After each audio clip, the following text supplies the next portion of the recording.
That sinking sensation in your chest, not panic, not regret driven by fear of being caught, but the deep, quiet ache of knowing you fell short of who you say you are. That's not failure, that's conscience.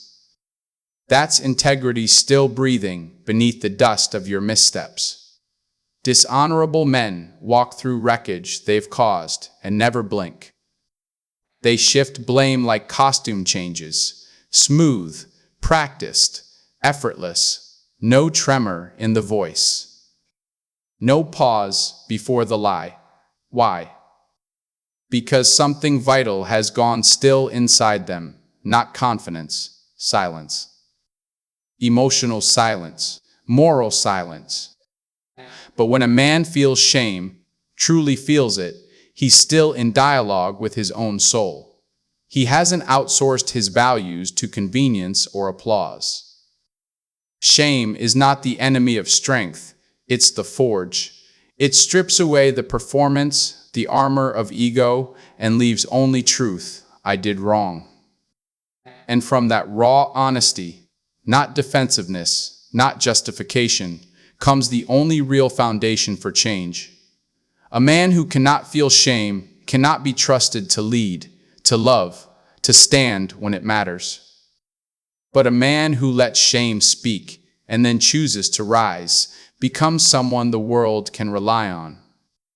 This is not about guilt manufactured by external judgment, the kind that shrinks you into hiding, but the inner tremor that rises when your actions no longer align with the person you've sworn silently to become.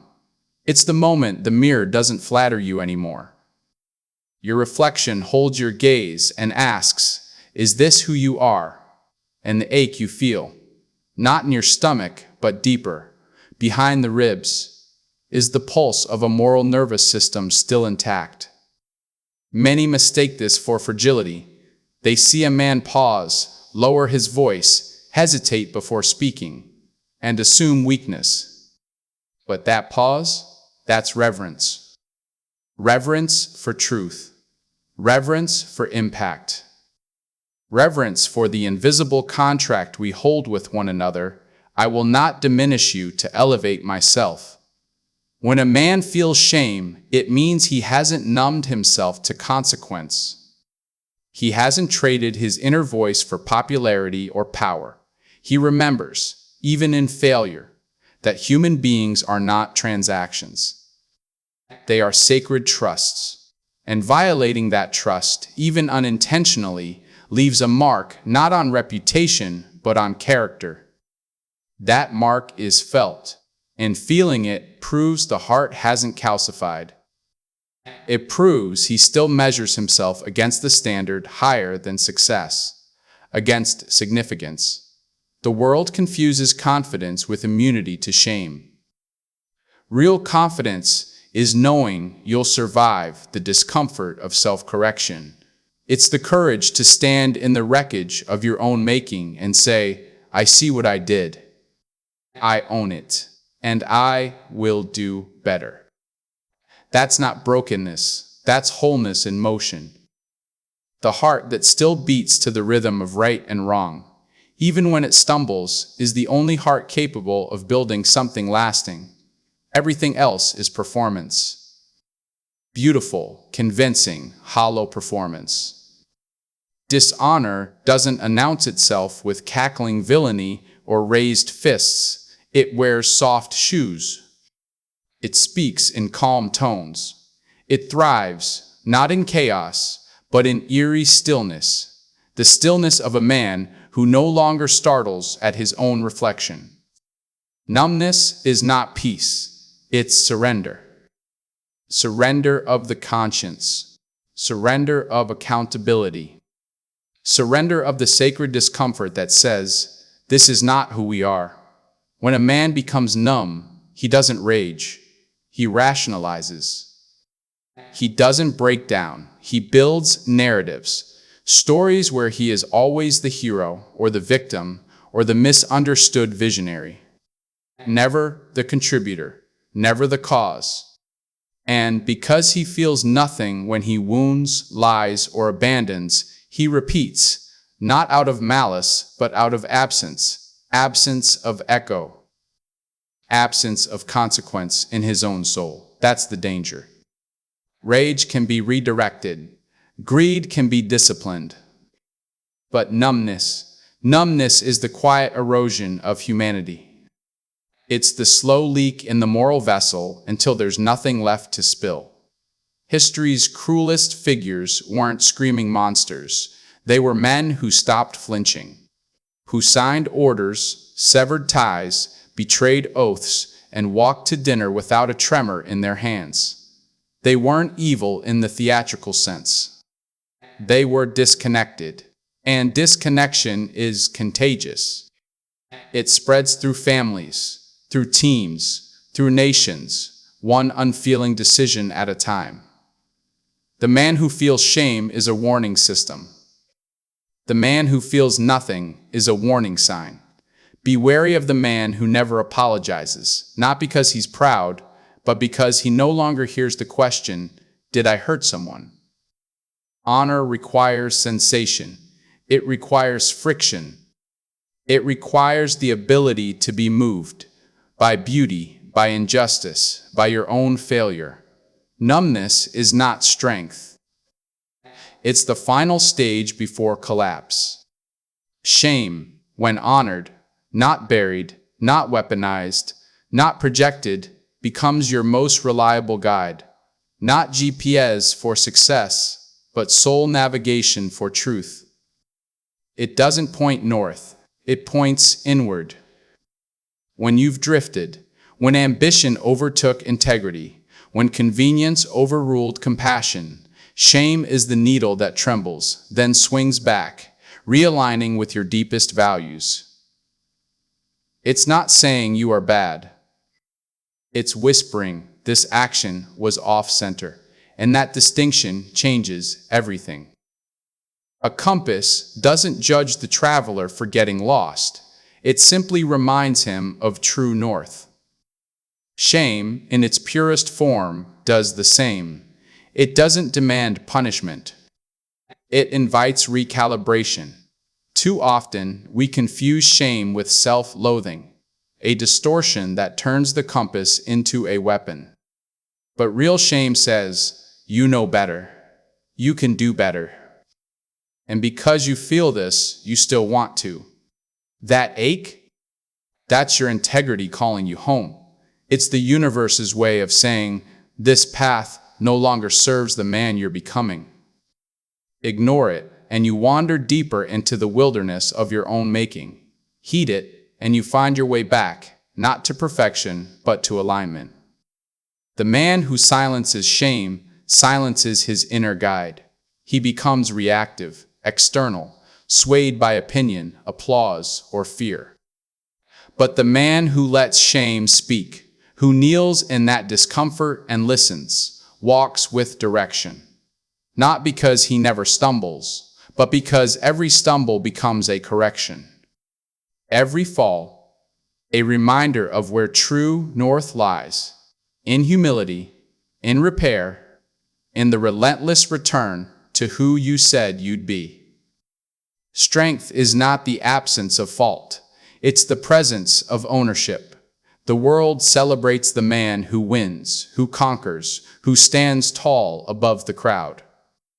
But the deeper strength, the kind that holds families together, that rebuilds communities, that earns quiet, enduring respect, is forged in the furnace of accountability. It's the unglamorous work of saying, this was me. My choice, my failure, my responsibility. No qualifiers, no buts, no shifting of weight onto circumstance or other people's flaws, just clarity, just truth. And that act, simple in concept, seismic in practice, rewires the nervous system of a man. It replaces the brittle armor of denial with the flexible steel of integrity. Every time you own your part, you prove to yourself that you can survive the heat of honesty, that you are larger than your mistakes, that your worth isn't tied to perfection, but to presence. to showing up, even when you're the problem. Accountability isn't self-flagellation. It's self-respect in action. It says, I value truth more than image. I value relationship more than being right. I value growth more than comfort. And with each act of ownership, the spine straightens, not with pride, but with quiet certainty. You no longer fear exposure, because you've already exposed yourself, willingly, bravely, to the light. That's how trust is built, not in grand declarations, but in small, consistent acts of courage. I was wrong. I'll fix it. I'll learn. That's not weakness shrinking in the corner. That's strength standing in the center, unshaken, because it's rooted in reality. And from that ground, honest, solid, unpretended, real power grows. The kind that doesn't dominate. The kind that lifts. An apology is not surrender. It's not admitting defeat. It's not begging for forgiveness. It's an act of profound moral courage, one of the rarest forms of bravery in a world trained to win, to deflect, to survive at all costs.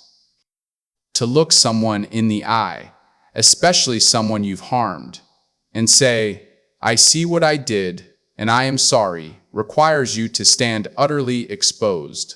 No shield. No story. Just you, your action, and the space between you and the wound you caused. Many confuse apology with weakness because they mistake ego for identity.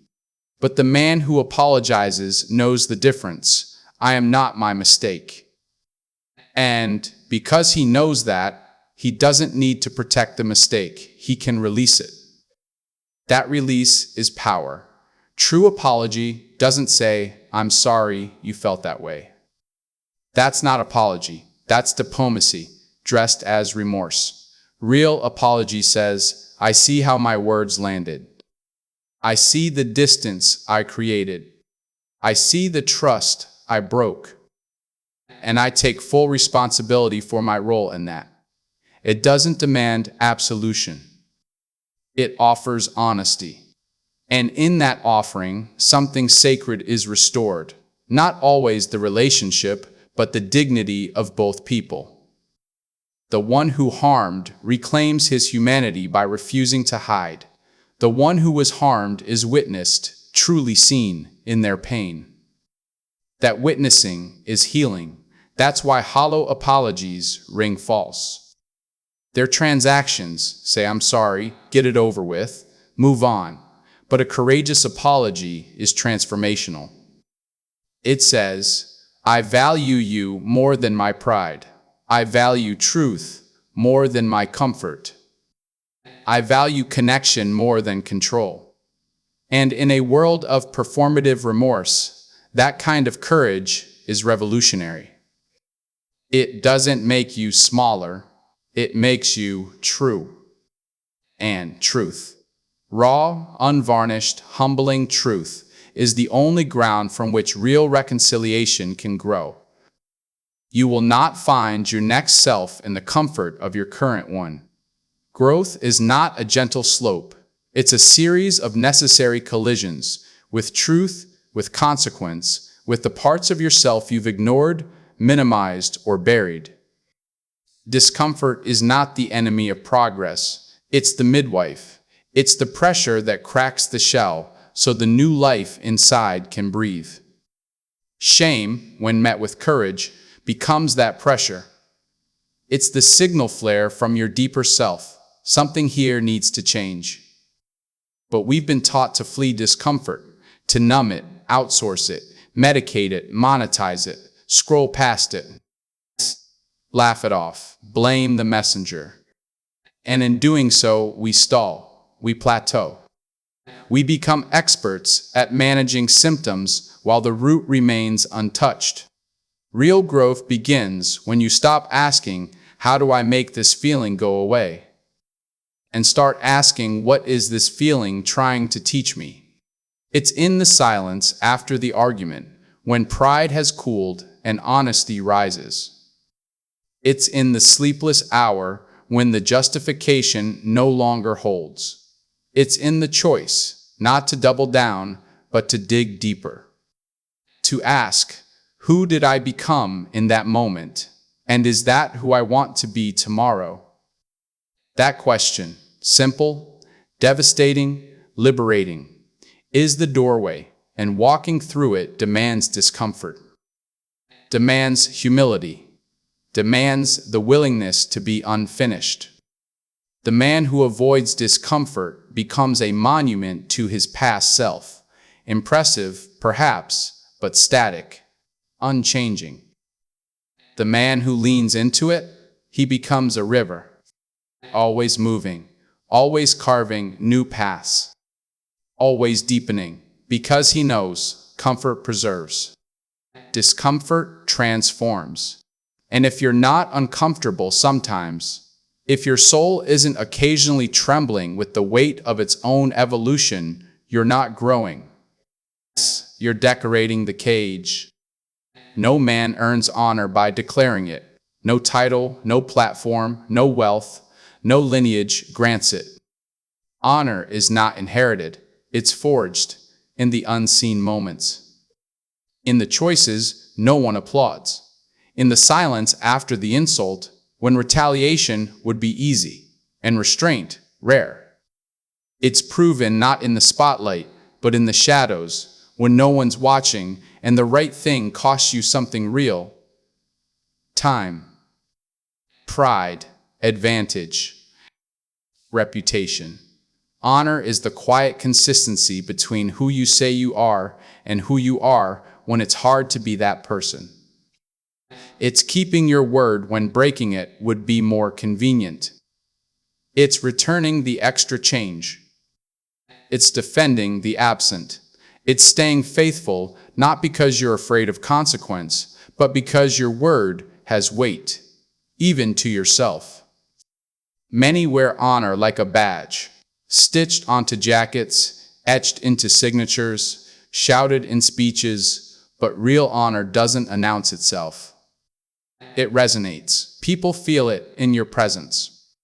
Not because you're loud, but because you're solid, dependable, predictable in your decency. And that predictability, that unwavering commitment to principle, even when no one's keeping score, is what builds legacy. Not viral moments, not trending takes, but decades of small, faithful choices that say, "This is who I am, and I will not shrink it to fit the room." Honor isn't about never failing. It's about how you respond when you do. Do you hide or do you rise? Not to defend your image, but to restore what was broken. That response, honest, humble, action-oriented, is the only proof the world needs. Claim it all you want. Until your life corroborates it, it's just noise. But live it quietly, consistently, courageously, and people won't just believe you're honorable. They'll trust you. And in a world drowning in performance, trust is the rarest currency of all. Leadership is not born in perfection. It's born in repair. The most compelling leaders, the ones who inspire not through charisma alone, but through credibility, are those who have known the ground, who have fallen, not in spectacle, but in silence, who have felt the full weight of their failure, and chose not to disappear, but to rebuild. That rebuilding is the crucible. It's where shame is alchemized into wisdom, where regret becomes resolve, where the man who once caused harm becomes the man who prevents it. Because he remembers the cost, too many equate leadership with infallibility, with never stumbling. But that's not leadership, that's illusion. Real leadership is forged in the fire of accountability. It's the man who says, "I failed. Here's what I learned. Here's how we'll do better. Together." That vulnerability doesn't weaken authority. It grounds it. Because people don't follow flawless idols. They follow humans who've wrestled with their shadows and emerged not unscarred, but clear-eyed.